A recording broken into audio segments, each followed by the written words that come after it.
I wasn't expecting this, but this has become my new favorite pie, and it's officially going into my dessert rotation.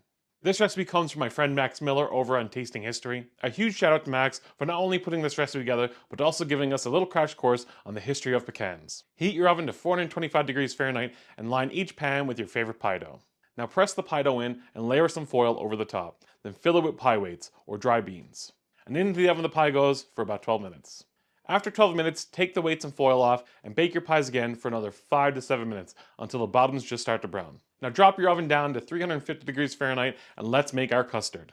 Crack 6 eggs into a bowl and whisk them. Then take your whisked eggs and place them into a pot. I personally like using this saucepan with rounded corners because it helps the eggs from clinging to the edges and becoming scrambled. But if you don't have a sauce pot, a normal pot will work just fine. From there, add 2 cups of brown sugar, which is about 440 grams, 2 cups of whole milk, which is roughly 470 mils, and then 1 cup of finely chopped pecans, about 130 grams. Now add in 2 tablespoons of flour. Then add in a pinch of salt. Now this next ingredient isn't in the recipe, but if you got it, add in around 2 tablespoons of vanilla paste. It works amazing in this pie. Now set your pot over medium-low heat and start warming everything up slowly. And instead of a whisk, let's switch over to a spatula. A whisk adds too much air and can foam everything up. Now you don't want your custard to simmer or bubble. That's when you start scrambling things. You're just aiming for a gentle steam to come off the top. Now hold in that sweet spot for about 3 minutes, stirring the whole time. And for those of you who are using a thermometer, you're looking to roughly hit around 150 degrees to 160 degrees Fahrenheit. It's warmed and slightly thickened, but nowhere near cooked. Now divide the filling evenly between the 2 cooled crusts.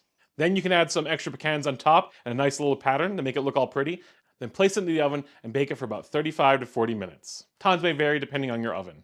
What you're looking for is the edges should be set, but the middle should still move a bit when you nudge the pan. Now if you're using a thermometer, that makes things even easier. Pull your pie when the center hits between 170 to 175 degrees Fahrenheit.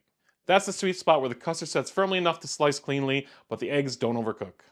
If you like your texture slightly firmer, you can take it up to 178 degrees Fahrenheit, but I wouldn't go past 180 degrees. Above that, the custard starts to tighten up too much and you lose that silky texture. Then pull from the oven and let your pie cool completely. Pie's done, now let it cool down, and let's give this a try. Look at that, nice and custardy.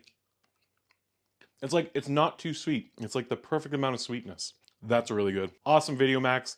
Awesome pie. Great job. This is delicious.